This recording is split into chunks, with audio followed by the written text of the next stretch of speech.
See? You start chastising him, and Mowgli's putting up with it. Same thing. I know.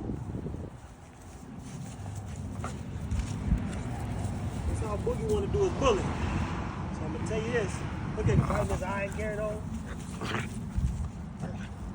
And Mowgli just was walking it off. Look at the temperament. That's my point. So what'll happen is, if you don't manage this properly, especially with two motivated dogs, you create conflict this early, and it'll be a conflict for the rest of your life. So you have to develop their personalities over the first 8 to 9 months separately. Let them hang out in instances so they know that they can coexist. But if you see any behavior that starts triggering, defense, then you're going to have a problem. And these dogs won't be too big to be trying to break up a fight. You know, like, no, we ain't doing that. Debo and them got into it, two Debos, and they was throwing blows. You be like, man, get in there, stop. I'm like, stop what? You gotta just let them wear themselves out. But they ain't the kind of dogs that give up. So you gotta manage, teach them to play together. Pace yourself. But Boogie is a bully, which ain't a bad problem. It's just, look at them. They already playing together. Just remember this in the future. Remember this in the future when they like playing tug of war.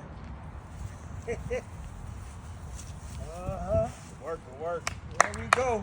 And so, see, but he go that human thing. It's like, oh, people. He likes people too much, man. Not a problem. It's a good problem to have. Exactly, it's a good problem to have. But y'all there, man, I want my dog to be a little bit more aggressive. Trust me, you do not want that. You need pain. Look, see, here we go. You got the thing. See? Come on, bro. What are we doing? At some point, he got his whole head in his mouth. At some point, you see Mowgli's putting up with it. I'll tell you right now. He's putting up with it. He's biting his skin. He's biting his tail and carrying on. Mowgli. He got his ear. You're going to watch this dog react. Now, you can solve it this early. Once it gets out of hand, though, all you hear is this. You go, oh, Lord. Not today, Satan. And he is going to be bigger than Boogeyman, to be clear.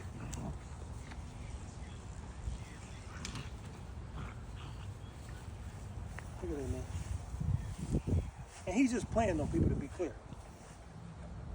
Stay tuned and take care of your dogs, man. Come in close, guys. Let me tell you something.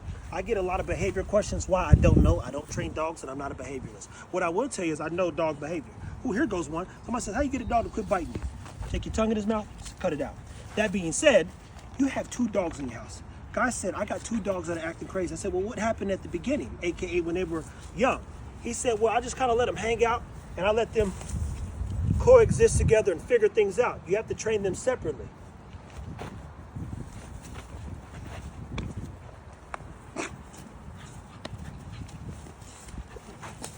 This is roughhousing at its finest. These ain't Chihuahuas, though. When you do that, you see this? Now, what'll happen is, you're building in. Yeah, see, he don't want to bite my hand that time. You're allowing dogs to do like this at some point. Because Mowgli's showing you he's got good perspective. Which means he's not reacting, right? Good temperament. Good temperament.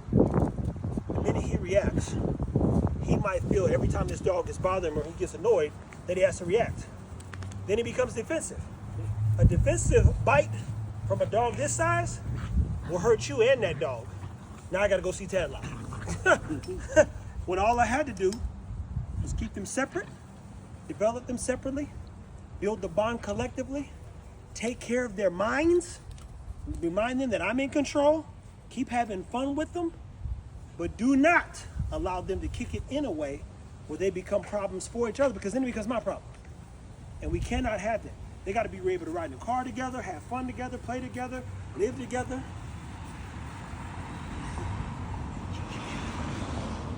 So guys, keep taking care of your dogs. If you have behavior problems, make sure that you keep the dogs separate. Again, these ain't Chihuahuas. So I play rough to remind them that I'm the roughest person in the house. Ego used to do that. He used to start biting me and stuff. I jump on him and hold him down. He'd be like this. All right, man, I get it. I'll be like, yeah, now lay down and chill out. Stay tuned, people. to Stan. Guys, look, you're watching a compilation objectively of Stan and I working with the puppies and just doing a little light videos. You're going to see them in the shorts, you're going to see them in the long form. A couple things that you're going to get here specifically is Stan. What's the worst defensive dog you've ever seen? It had to be the one where you had to put the whole suit on. Yeah, that was Corso. Oh, wow. He's about 10 months old, and he was fine with his owner there. We put him in the crate, and after that, he was growling, scratching. I'm like, let's see what happens. Open the crate, had the full suit on. He didn't want to come out. That's pure defense. If I'd have reached in there, I would have got bit. So, food for thought. I said it in one of the parts of this video. It is important that you spend how much time developing a dog in the first year. Separately, singularly, to be clear, especially if you have multiple dogs. Yeah, I mean, at least for at least the first 6 months of the dog's life. If not, the first 10 to 12 months of the dog's life. They both need to have their own personalities. They both need to have their own independent natures. They both need to have their own set of commands. Because if you say no and one dog stops and the other dog doesn't, then the other dog's going to be like, well, they didn't stop. I'm not going to listen to you either. And then you're going to have a problem. But if these dogs get to the point where they're not listening and Trev says no, I'm pretty sure they're going to both understand what that means and stop doing whatever they're doing. So that's one way to stop, what is it, littermate syndrome. Yeah. You Let them keep be in mind, they call it a syndrome because y'all got the syndrome of allowing two puppies just to be hanging out together and you create problems. Someone says, hey, why the dogs don't meet, do. For one, give you perspective right now, I don't have control over Maestro. And Maestro's actually a smart dog because I've got enough control when he's in the room. Say, hey, stay on the bed, meaning get off my bed, lay on your dog bed. But he's got prey drive and he's testy like his father. Ego didn't say nothing, but he'll test the dog. Every dog he wanted to test it. And I used to say, hey, look, we'll bring him out last. That dog think he's tough. Ego gonna be in a bad mood. He's just gonna play around, but he's like gonna take it serious. If you cross over, like you and your friends playing BB Butch or something, you slap him too hard, now y'all fighting. Boogeyman is going to run up on Maestro and try to play rough, and Maestro's going to want to correct him because Zara did last night. But Zara was standing there. She gave me about 5 seconds of me on some bull, and then all her. And Jamarcus said, "You gonna shut the door?" I said, "Nah, he need to learn. Yeah, he gonna learn today. He can't just be going around harassing folks." She stood there and looked at me like this. She's like, "Hey, you got about one more bite, buddy." And I turned my hand for 2 seconds, and she woke him up. She woke him up, boy. He said, "Yeah, I wouldn't do that if I was you." So I actually personally want to see where Maestro is because I did use to test Ego. Why I knew Ego would act like that is at 6 months. Ego, I put him in various situations with other pups and dogs and Frenchies, etc. And he did good. They would chew on his face, and he was like, cool. I was like, dang, 7 months old, 6 months old, Ego acting like this? I don't think Maestro acts like that, though. So it'll be interesting to see. But to avoid littermate syndrome, and even more importantly, you got dogs that are highly driven in your home, keep them separate. But my best advice is to keep them separate. Keep them divided.